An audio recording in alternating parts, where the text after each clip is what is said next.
জয়গুরু। 1431কে আমরা বিদায় জানিয়েছি। তার সঙ্গে আমাদের সমস্ত দুঃখ, কষ্ট, গ্লানি, জ্বালা, ত্রিতাপ জ্বালা সবকে আমরা বিদায় দিয়ে স্বাগত জানিয়েছি নতুন বছর 1432 সালকে।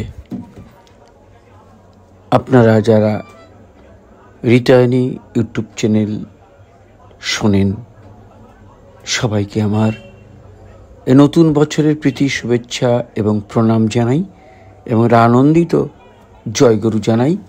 আমাদের সবার প্রিয়, আমাদের সকলের এই ছোট্ট ইউটিউব চ্যানেল রিটার্নিতে সবাইকে স্বাগত। আপনারা সবাই জানেন আমি পরমপিতা শ্রী শ্রী ঠাকুর অনুকূলচন্দ্রের চরণাশ্রিত।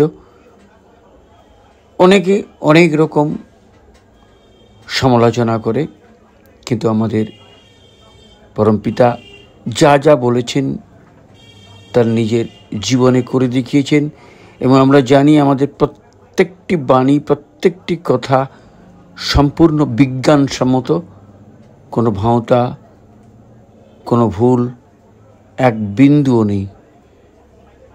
এটা আমি দায়িত্ব নিয়েও বলতে পারি। তাই এসছি আমি আমার মতো করে বিভিন্ন জায়গা থেকে কিছু কালেকশন করে আপনাদের সাথে আলোচনা করব। এই আলোচনাতে কোনো জায়গায় হয়তো অন্যরকম সামান্য লাগতে পারে, কিন্তু এই আলোচনাটা শুনবেন মন দিয়ে, আর আমার পরমপিতা যা যা বলে গেছেন দেখবেন অনেকটা মিলে গেছে। কারণ গভীর সমুদ্র থেকে যেমন বলা হয় না যে শ্রীমদ্ ভাগবত বিরাট জিনিস, শ্রীমদ্ ভাগবত বিরাট জিনিস, তার থেকে দুধের স্বর হিসাবে নিয়ে নেওয়া হয়েছে শ্রীমদ্ ভাগবত গীতা। গীতা অনেকটাই ছোট শ্রীমদ্ ভাগবত থেকে। তেমনি সমস্ত ধর্ম, সনাতন ধর্মের যত ধর্মের থেকে তার জিসটাকে নিয়েছেন আমাদের শ্রী শ্রী ঠাকুর অনুকূলচন্দ্র, এবং সেটাকে ছোট্ট করে সহজ করে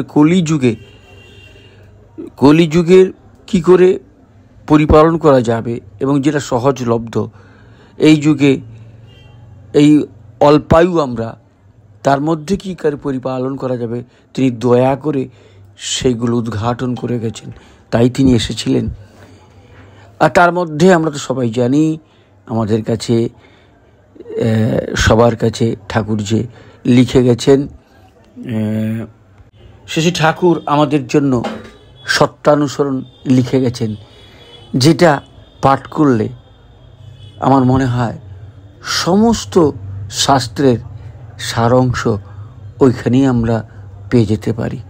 তো যাই হোক, ভুল ত্রুটি থাকলে আপনারা কমেন্টে লিখবেন, যারা নতুন তারা সাবস্ক্রাইব করে দেবেন, উৎসাহ পাবো।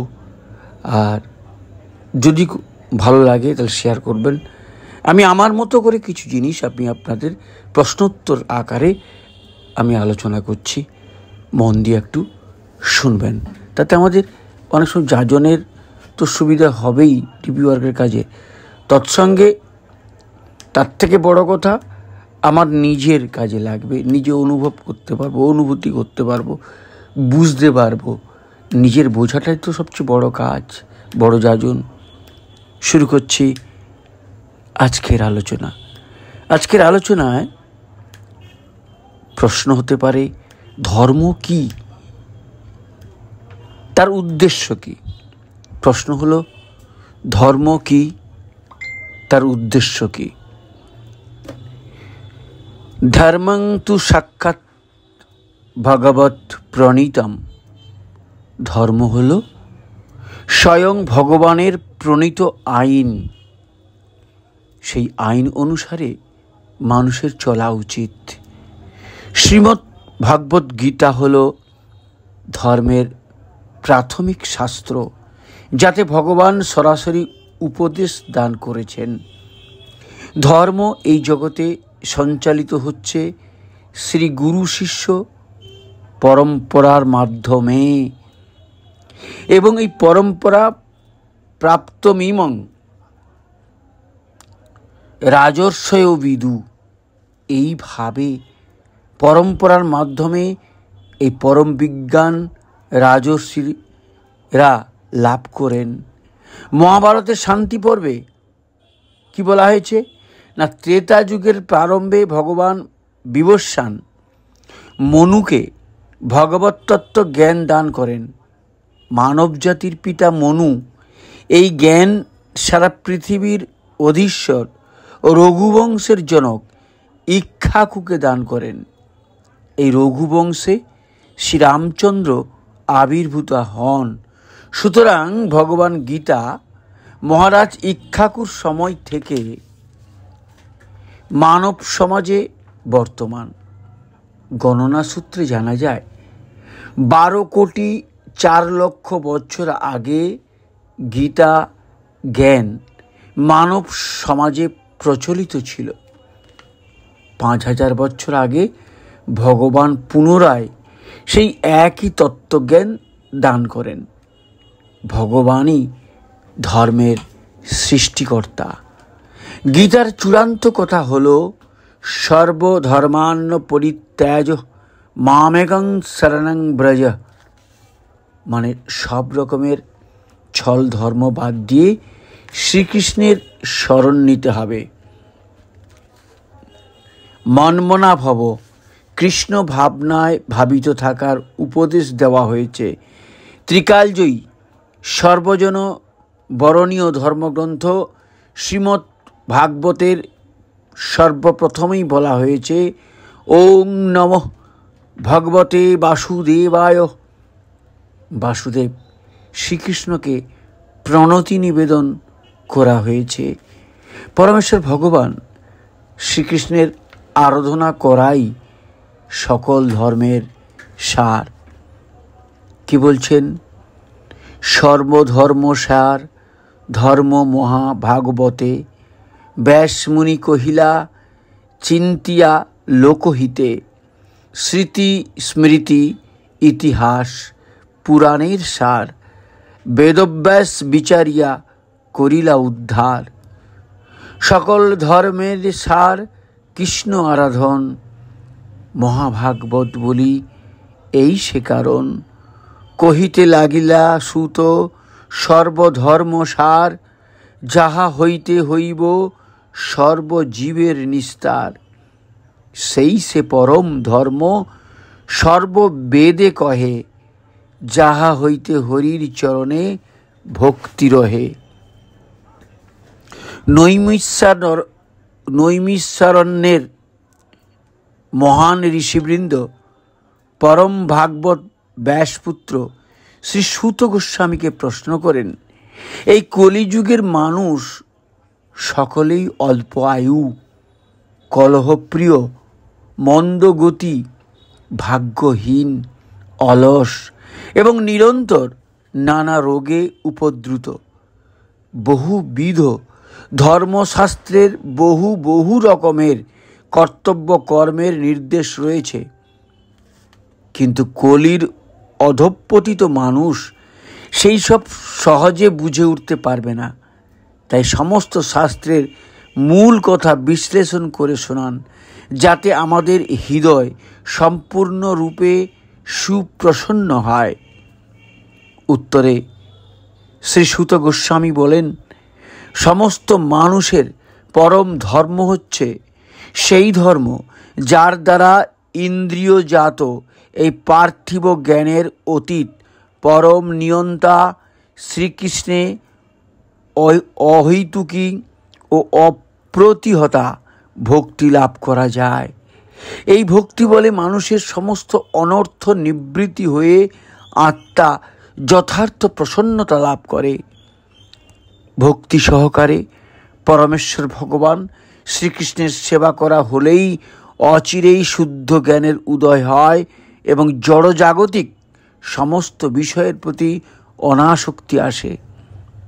মানুষ যে বর্ণের হোক, যে জাতির হোক, যে আশ্রমের হোক, তার যাবতীয় স্বধর্ম অনুষ্ঠান করেও যদি পরমেশ্বর ভগবান শ্রীকৃষ্ণের মহিমা শ্রবণ কীর্তনে আসক্তি না উদয় হয়, তবে সমস্ত আয়োজন বৃথা সম্মাত্র। কামনা বাসনা চরিতার্থ করাটা কখনোই জীবনের উদ্দেশ্য বলে গ্রহণ করা উচিত নয়। সুস্থ জীবনযাপন করে আত্মাকে পবিত্র ও বিশুদ্ধ রাখার বাসনাই করা উচিত। কারণ মানব জীবনের উদ্দেশ্য হচ্ছে পরম তত্ত্ব শ্রীকৃষ্ণকে অনুসন্ধান করা। এছাড়া অন্য কোনো উদ্দেশ্য নিয়ে কর্ম করা উচিত নয়।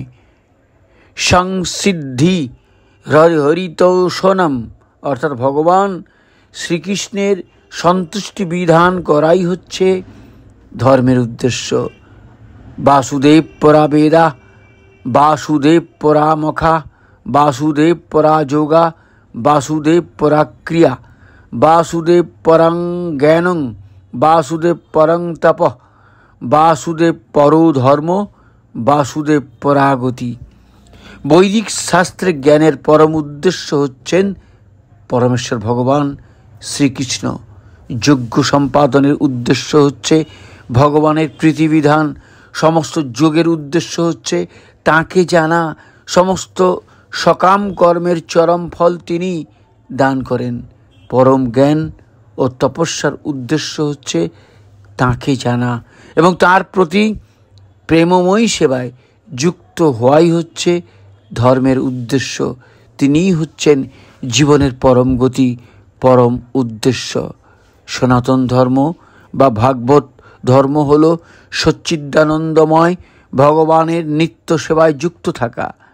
জন্ম মৃত্যু জরা ব্যাধি সহ আধ্যাত্মিক, আধিভৌতিক ও আধিদৈবিক দুঃখপূর্ণ জড়জগতে ভবরোগীর মতো না পড়ে থেকে আপন সচ্চিদানন্দ স্বরূপ কৃষ্ণ ভক্তিময় সত্তার অনুসন্ধান করা, ভবরোগের নিরাময় করাই দুর্লভ মানব জীবনের লক্ষ্য।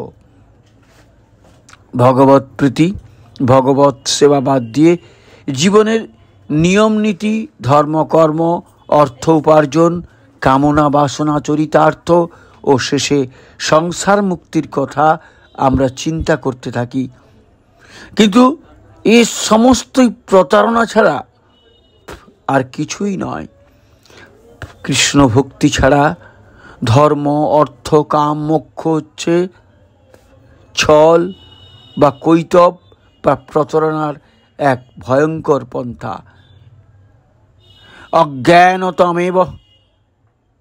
অজ্ঞানতমের নাম কইহে কৈতব, ধর্ম, অর্থ, কাম, মোক্ষ, বাঞ্ছা আদি সব। এখানে আপনাদের আমি বলতে চাই, পরম প্রেমময় শ্রী ঠাকুর তিনি স্বয়ং বিষ্ণু, স্বয়ং শ্রীকৃষ্ণ, স্বয়ং রামকৃষ্ণ, স্বয়ং শ্রী চৈতন্যদেবের অবতার রূপে আমরা মানি এবং বিশ্বাস করি। তো এখানে যেখানে কৃষ্ণ বলা হচ্ছে, বর্তমান কলিযুগে তিনিই হচ্ছেন আমাদের শ্রী ঠাকুর অনুকূল চন্দ্র। এখানে যখনই আমি কৃষ্ণ বলে উচ্চারণ করব, আপনারা ভেবে নেবেন এখানে কলিযুগের অবতার রূপে তিনি এসেছেন, অবতারী রূপে তিনি এসেছেন স্বয়ং শ্রী ঠাকুর অনুকূল চন্দ্র। অথচ এই কপট ধর্মটাই অধিকাংশ মানুষ প্রকৃত জীবন বলে মনে করছে। তাই শ্রীমদ্ ভাগবতের শ্লোকের অনুসরণে বলা হয়েছে, পৃথিবীতে যাহা কিছু ধর্ম নামে চলে, ভাগবত কহে তাহা পরিপূর্ণ ছলে। তথাকথিত ধার্মিকেরা বলেন মোক্ষই জীবনের লক্ষ্য, কিন্তু শ্রী চৈতন্য চরিতামৃতে তার তীব্র প্রতিবাদ করা হয়েছে। যারা সংসার মুক্তি কামনা করে, যারা নির্বাণ লাভ করতে চায়, যারা ব্রহ্মে বিলীন হয়ে যেতে চায়, তারা কৃষ্ণ ভক্তি পথের পথিক নয়, তারা নাস্তিক। ব্রহ্মে লীন হওয়ার মোক্ষ বাসনা হচ্ছে সবচাইতে বড় আত্মপ্রবঞ্চনা।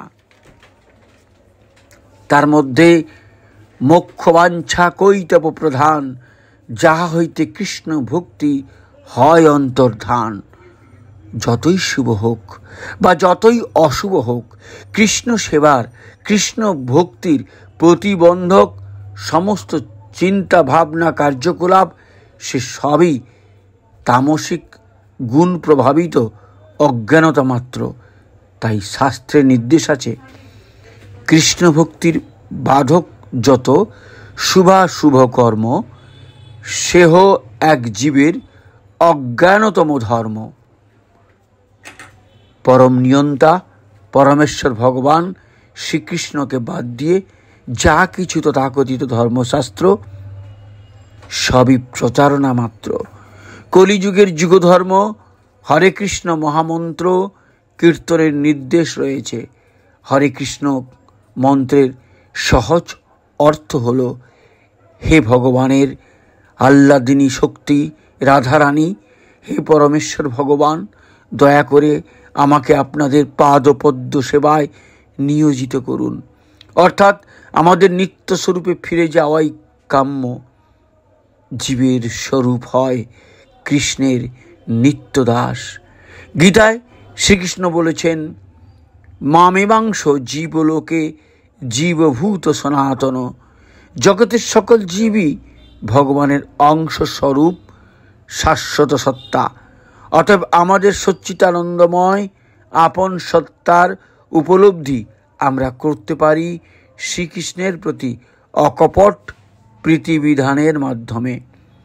যেহেতু সমস্ত ধর্মের মূল উৎস, মূল কেন্দ্র তিনি, কেবল তাঁরই শরণাপন্ন হতে হবে। তাই বলা হয়েছে, সর্বধর্মান পরিত্যাজ্য মামেকং শরণং ব্রজ ওহং ত্বাং সর্বপাপেভ্যো মোক্ষয়িষ্যামি মা শুচ। জগতের সমস্ত রকমের আয়োজন, সমস্ত ধর্মের ব্যবস্থাপনা বাদ দিয়ে কেবলমাত্র পরম নিয়ন্তা শ্রীকৃষ্ণের শরণ নিতে হবে। শ্রীকৃষ্ণ ছাড়া অন্যান্য কোনো ধর্ম করা হলো, যাই ধর্ম না হলো, কোনো পাপ হলো না হলো, সে দায়িত্ব বা সেসব দায়িত্ব পরমেশ্বর নিজেই গ্রহণ করবেন বলে প্রতিশ্রুতি দিয়েছেন এবং কোনো সংশয় রাখতেও নিষেধ করেছেন। মা শুচ, এটাই ভগবানের চূড়ান্ত নির্দেশ, যা বিশ্বের সর্বযুগের সর্বজনের পরম শ্রদ্ধেয় ধর্মগ্রন্থ শ্রীমদ্ ভাগবত গীতায় সন্নিবেশিত। তাহলে কি বুঝলাম? জগতের ধর্ম তো অনেক রকমের, তাহলে কোন ধর্ম আমরা গ্রহণ করব? প্রশ্ন হচ্ছে এইটা, যে জগতের ধর্ম তো অনেক রকমের, তাহলে আমরা কোন ধর্ম গ্রহণ করব? যুধিষ্ঠির মহারাজ প্রশ্ন করেছিলেন, হে পিতামহ, কোন ধর্ম শ্রেষ্ঠ বলে গ্রহণ করা উচিত? পিতামহ ভীষ্মদেব উত্তর দিলেন, হে ধর্মরাজ যুধিষ্ঠির, বাসুদেব নন্দন শ্রীকৃষ্ণ যে নির্দেশ দিচ্ছেন সেই নির্দেশ মতোই চলাটাই একমাত্র ধর্ম। যে চ বেদবিদ বিপ্রা যে চাধ্যাত্মবিদ জনা তে বদন্তি মহাত্মানং কৃষ্ণং ধর্মং সনাতনম। তিনি সঠিকভাবে বেদ অধ্যয়ন করেছেন, তিনি প্রকৃত বিপ্র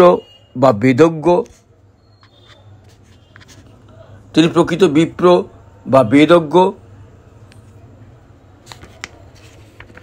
তিনি পারমার্থিক জীবন সম্বন্ধে যথাযথ অবগত। তিনি যে পরমেশ্বর ভগবান শ্রীকৃষ্ণকেই অনুসরণ করাকেই জীবের সনাতন ধর্ম বলে বর্ণনা করেন মহাভারতে। প্রশ্ন হচ্ছে, ভগবান শ্রীকৃষ্ণ স্বয়ং বললেন, কি বললেন শ্রীকৃষ্ণ? সর্বধর্মান পরিত্যজ্য মামেকং শরণং ব্রজ অহং ত্বাং সর্বপাপেভ্যো মোক্ষয়িষ্যামি মা শুচ। তাহলে সর্বধর্ম বলতে কোন কোন ধর্মকে বলা হয়েছে? এটা 1 নম্বর প্রশ্ন। 2 নম্বর প্রশ্ন, পৃথিবীতে বিভিন্ন ধর্মমতের সৃষ্টি হলো কেন? 3 নম্বর প্রশ্ন, সবাই ভগবানের বা ভগবান শ্রীকৃষ্ণের শরণাগত হচ্ছে না কেন? উত্তরে বলতে পারি যে 1 নম্বর প্রশ্নটা কি হলো, সর্বধর্ম বলতে কোন কোন ধর্মকে বলা হয়েছে? তার উত্তরে বলতে পারি পরম নিয়ন্তা পরমেশ্বর ভগবান শ্রীকৃষ্ণকে বাদ দিয়ে তার সঙ্গে জীবের নিত্য সম্বন্ধের কথা বর্জন করে এই পৃথিবীতে যত কিছু আয়োজন ধর্ম নামে প্রচলিত হয়েছে তা সমস্তই প্রতারণা মাত্র। পৃথিবীতে যা কিছু ধর্ম নামে চলে ভাগবত কহে তাহা পরিপূর্ণ ছলে। শাস্ত্রে বলা হয়েছে, কহিতে লাগিলা সুত সর্বধর্ম সার, যাহা হইতে হইব সর্ব জীবের নিস্তার। সেই সে পরম ধর্ম সর্ববেদে কহে, যাহা হইতে হরির চরণে ভক্তি রহে। হরি ভক্তি হইলে তত্ত্বজ্ঞান পরকাশ, ছিগুয়ে সংসার পাশ অবিদ্যা বিনাশ। কিন্তু কৃষ্ণভক্তি ও কৃষ্ণের নির্দেশ এড়িয়ে মানুষ মাতৃপিতৃ ধর্ম, দেব দেবী ধর্ম, ভূত প্রেত ধর্ম, লোক ধর্ম, পরিবার ধর্ম, জাতি ধর্ম, দেশ ধর্ম ইত্যাদি যত রকমের ধর্ম আচরণ করুক না কেন, তাতে কখনো জন্ম মৃত্যুর সংসার চক্র থেকে মুক্ত হওয়া সম্ভব নয়। এমনকি বিষ্ণু ভক্তিহীন বর্ণাশ্রম ধর্মের আচরণও পণ্ডশ্রম মাত্র। এবার আমার দ্বিতীয় প্রশ্ন কি ছিল না, পৃথিবীতে বিভিন্ন ধর্মমতের সৃষ্টি হলো কেন? তার উত্তরে বলা যেতে পারে, আপনারাও ভেবে দেখুন ঠিক হচ্ছে কিনা, ভুল হলে কমেন্টে লিখে জানান। মানুষ সাধারণত কৃষ্ণভক্তি বিমুখ হয়ে নিজ নাম, খ্যাতি, যশ, পূজা প্রতিষ্ঠা, ইন্দ্রিয় তৃপ্তি ইত্যাদি কামনায় বশীভূত হয়ে মূল ধর্মকে বিকৃত করে আপন আপন মন গড়া ধর্ম শুরু করে। যেমন কোনো মূল ধর্মগ্রন্থে গোহত্যা করে মাংস খাওয়ার নির্দেশ নেই, কিন্তু মাংসপ্রিয় তথাকথিত জবন বা খ্রিস্টানেরা গোহত্যা করে চলেছে। সর্বশাস্ত্রে শ্রীকৃষ্ণকে পরমেশ্বর ভগবান বলা হয়েছে, কিন্তু তথাকথিত হিন্দুরা কালী, দুর্গা, শিবকে পরমেশ্বর ভগবান বলে মনে করছে। বেদের প্রতিটি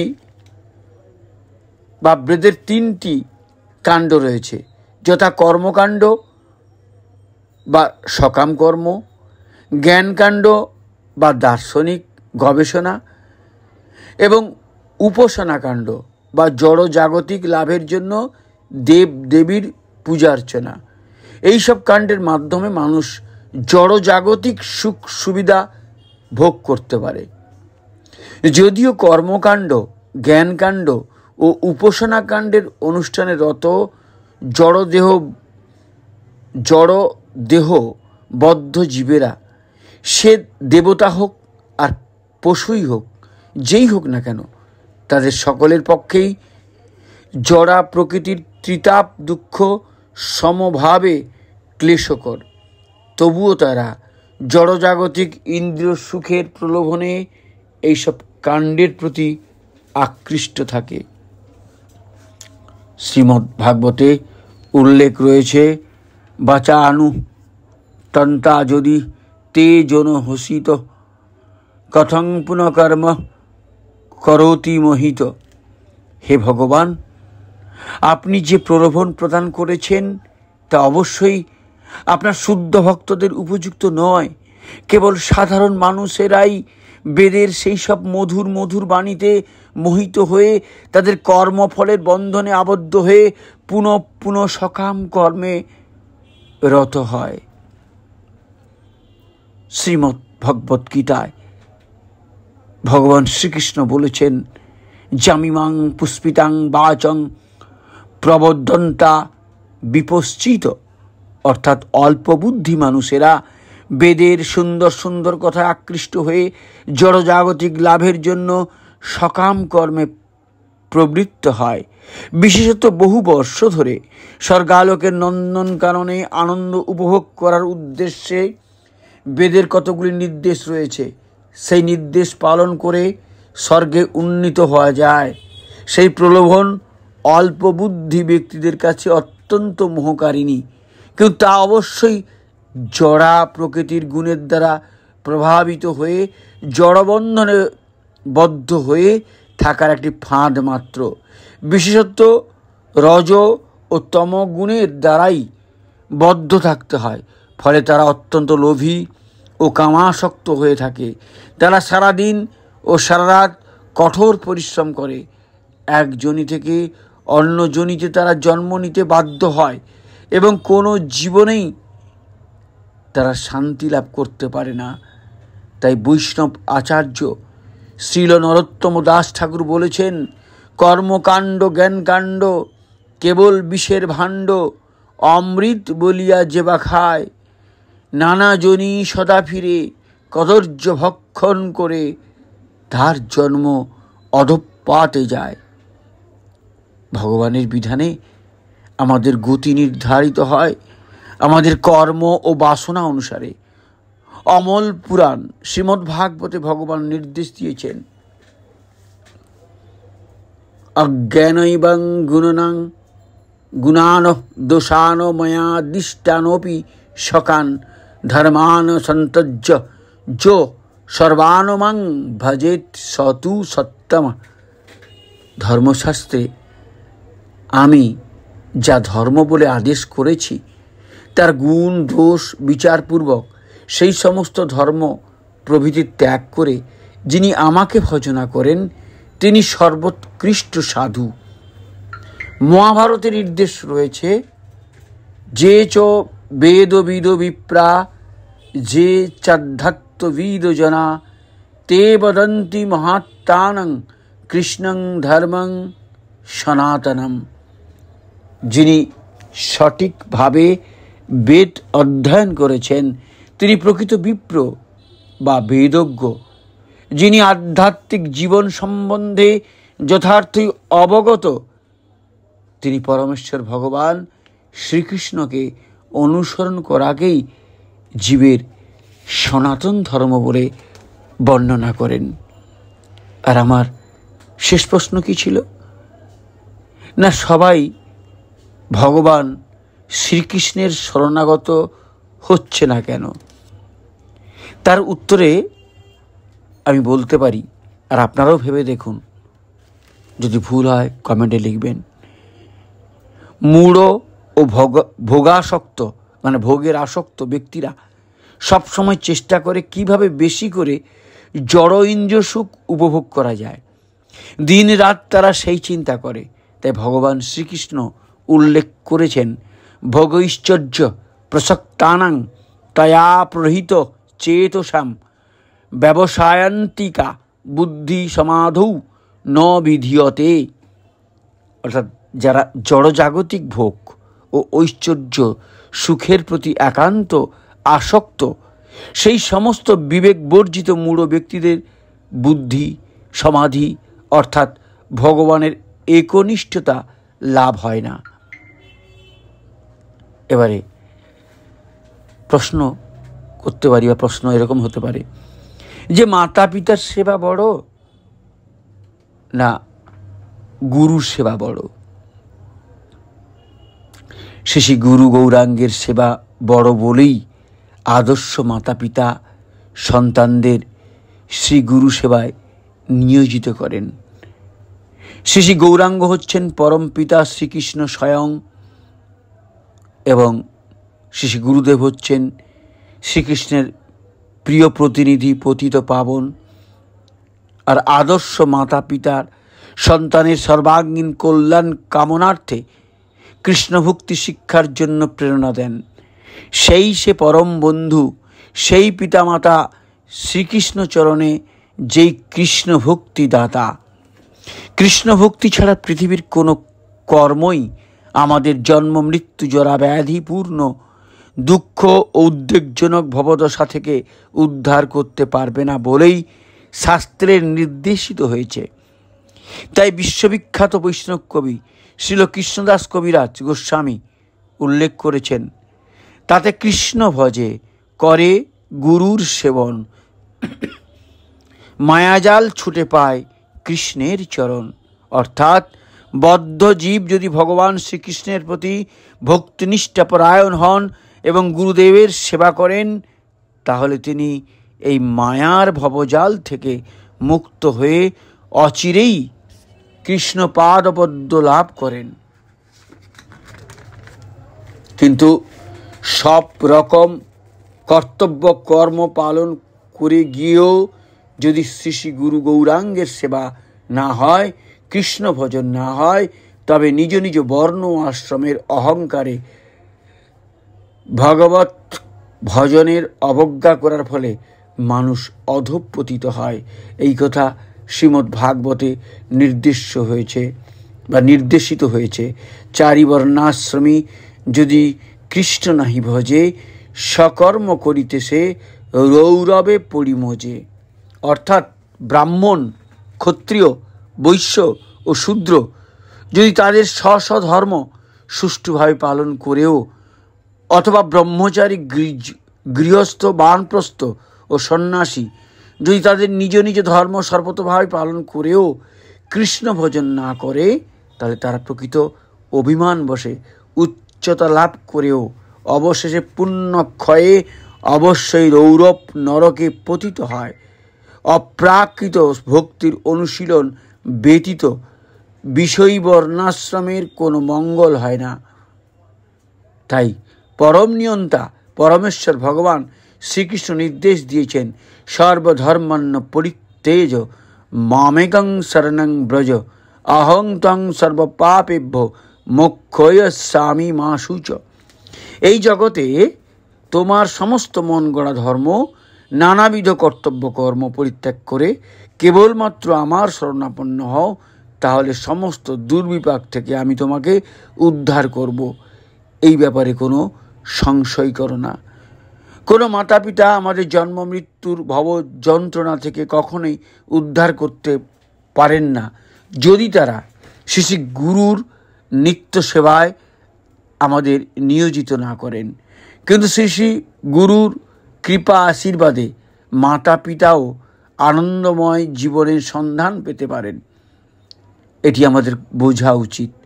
অত্যন্ত জড়ধি সম্পন্ন ব্যক্তিরা এই কথা বুঝতে পারে না, পারলেও ভক্তরা অতি সহজেই বুঝতে পারেন। দেখা যাবে হয়তো কখনো কখনো ক্ষেত্র বিশেষে মাতা পিতার সেবা করাটা অত্যন্ত জরুরি, কিন্তু পরমার্থিক শ্রী শ্রী গুরুদেব ও শ্রী শ্রী গৌরাঙ্গের ঐকান্তিক সেবা ভিন্ন। এই মনুষ্য জন্ম কখনোই সার্থক হয় না।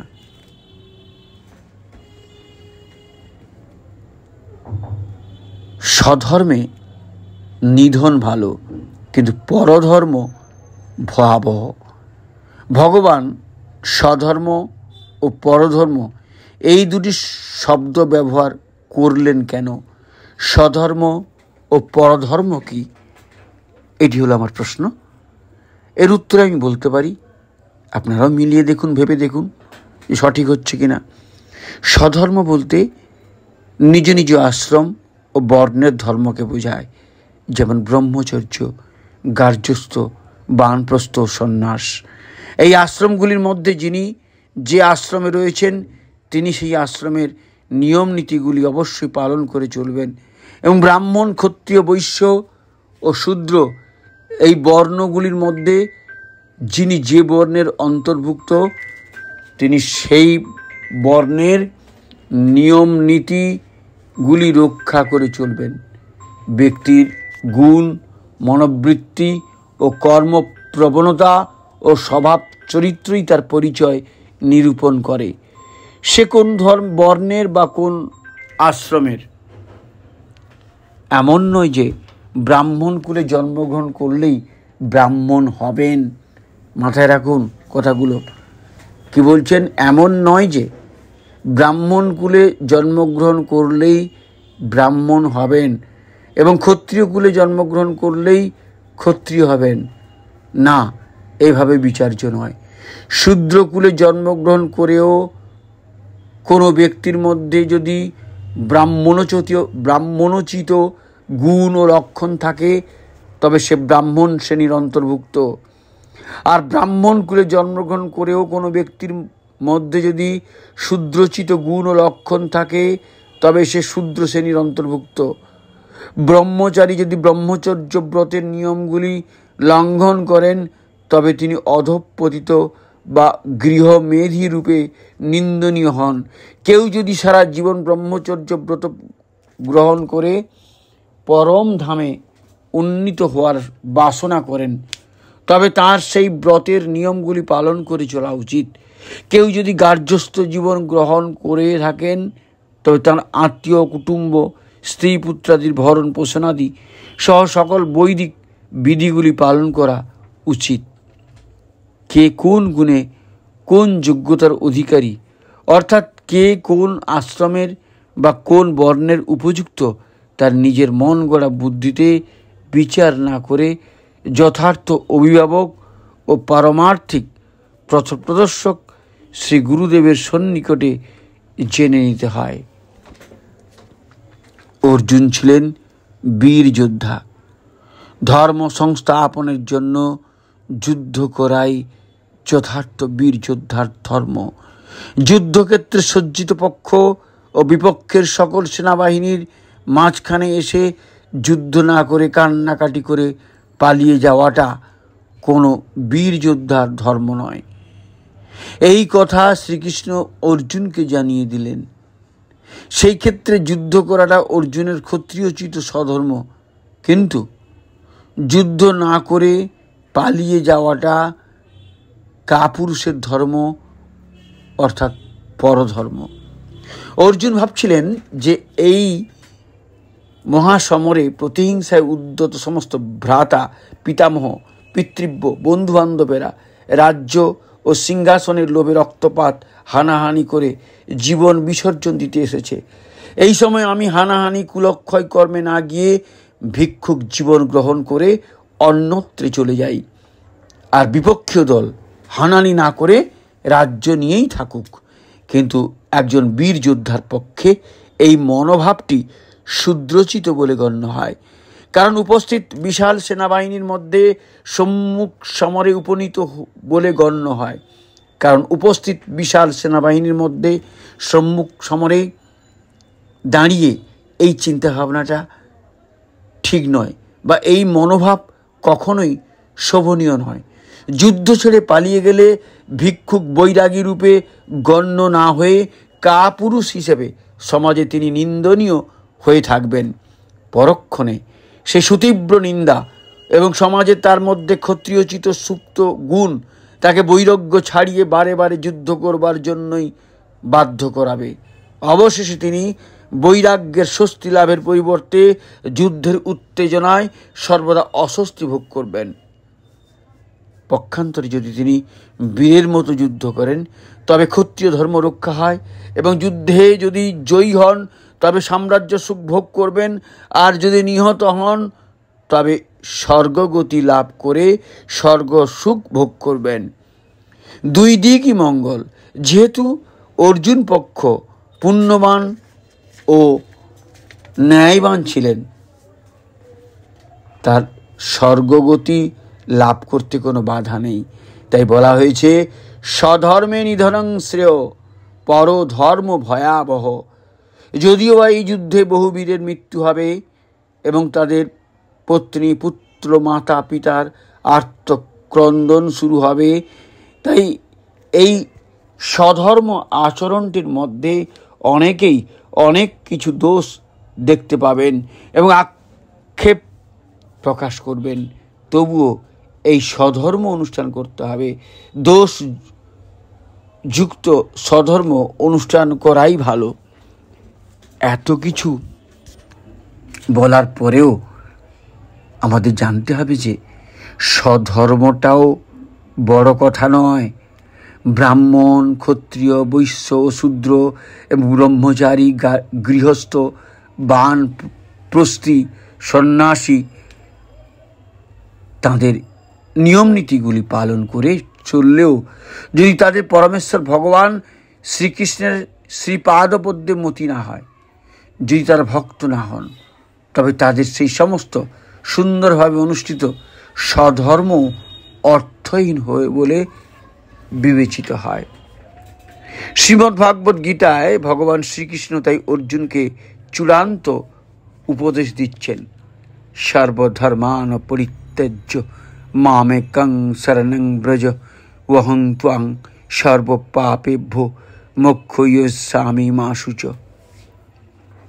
সব রকমের ধর্ম পরিত্যাগ করে কেবলমাত্র আমার শরণাপন্ন হও, তাহলে আমি তোমার কর্তব্য অকর্তব্যজনিত সমস্ত রকমের পাপ থেকে তোমাকে রক্ষা করব। এই ব্যাপারে তুমি নিশ্চিন্ত থাকো। কৃষ্ণ ভক্তি বিনা সমস্ত রকমের কৈতব ধর্মকেই পরিত্যাগ করতে বলা হয়েছে।